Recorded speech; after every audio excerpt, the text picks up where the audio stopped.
আপনারা দেখুন চাষি, আপনারা নিজেরাই চিনতে পারছেন না কোনটা হেমাঙ্গিনী কোনটা চন্দ্রমুখী। এই কারণেই এই জিনিসটারই ব্যবসাদাররা হচ্ছে দেখে বোঝা যায় না, খেয়ে বুঝতে হবে, ঠিক আছে? এই কারণেই যারা মানে কাটবে, এই আলুটা যখন কাটবে না তখন বোঝা যাবে এই আলুটা হচ্ছে। এবার দেখুন যে আলু কিনতে যাবে সে তো আর কেটে দেখবে না, তাই না?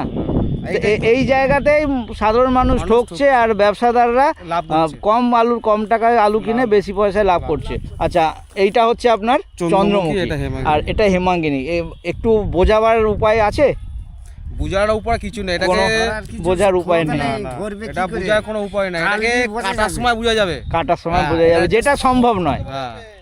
যেটা আলু আর খাওয়ার সময় আলু কেনা হলো তার মানে সে ঠকে গেল, এবার সে কলম্ব কি নিল সেটা, তাহলে এই হচ্ছে ব্যাপার।